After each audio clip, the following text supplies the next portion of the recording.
കൂട്ടുകാരെ, വല്ലപ്പോഴേ ഇങ്ങനത്തെ വീടുകൾ വരുള്ളൂ കേട്ടോ. അതും ഈ ബഡ്ജറ്റിൽ എല്ലാം തികഞ്ഞ ഒരു പ്രോപ്പർട്ടി ചെറിയൊരു ബഡ്ജറ്റിൽ എന്ന് പറഞ്ഞാൽ ശരിക്കും ഞെട്ടിച്ച് കളഞ്ഞു. ആദ്യമേ വീടിൻ്റെ ചുറ്റുപാട് നോക്കി കഴിഞ്ഞാൽ നമുക്ക് ചുറ്റുവട്ടത്തെ എല്ലാ കടകളും വരുന്നൊരു സെൻറ്ററിൻ്റെ അടുത്താണ് ഈ വീട് വരുന്നത്. പിന്നെ ബസ് റൂട്ട് ഫ്രണ്ടേജാണ്. ഇനി 4 ചുറ്റും മതിലൊക്കെ കെട്ടി സെറ്റാക്കിയിട്ടുണ്ട്. കോമ്പൗണ്ടിലേക്ക് കിടക്കുമ്പോൾ 2 കാറ് പാർക്ക് ചെയ്യാവുന്ന സ്പേസ്, ഒരു തെങ്ങുണ്ട്. പിന്നെ എക്സ്റ്റീരിയർ ഡിസൈനും ഇൻറ്റീരിയർ ഡിസൈനും ഞാൻ പറയണില്ലേ, കണ്ടുകൊണ്ടിരിക്കുകയാണ്. തകർത്തിട്ടുണ്ട്. സിറ്റ് ഔട്ട് ഏരിയ, വലിയൊരു living come dining area, 3 bedrooms, അതിൽ 2 അറ്റാച്ച്ഡ് വാഷ്റൂമായിട്ട്, ഒരു നല്ലൊരു കിച്ചൺ.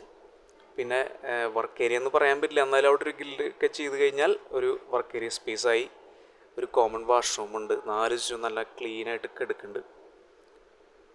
തൃശ്ശൂർ ടൗണിലേക്ക് ഇവിടുന്ന് വെറും 10 കിലോമീറ്റർ വരുന്നുള്ളൂ. അതുപോലെ മണ്ണുത്തി സെൻറ്ററിലേക്ക് വെറും 4 കിലോമീറ്റർ. ഹൈവേന്ന് 2 കിലോമീറ്ററിനുള്ളിൽ വീട്ടിലേക്ക് എത്താം. 90% ലോൺ കിട്ടുന്നൊരു പ്രോപ്പർട്ടി. ടോട്ടലി 3.5 സെൻറ്റ് സ്ഥലം, 850 സ്ക്വയർ ഫീറ്റ് വീട്. ചോദിക്കുന്നത് വെറും 29 ലക്ഷം. ഞാൻ നോക്കിയപ്പോൾ ഈ സ്ഥലവിലയും വീടിൻ്റെ വർക്കും കൂടി നോക്കുമ്പോൾ ഈ ഒരു ബഡ്ജറ്റിൽ ഗംഭീര ലാഭം തന്നെയാണ്. മടിച്ചു നിൽക്കാതെ എത്രയും പെട്ടെന്ന് തന്നെ ഈ ഒരു ഭാഗത്ത് ഒരു വീട് നോക്കുന്നവർ പെട്ടെന്ന് തന്നെ ഒന്ന് കാണുക. ഇത് പെട്ടെന്ന് സെയിലാവൂട്ടാ, സംശയമില്ല. Thank you for watching.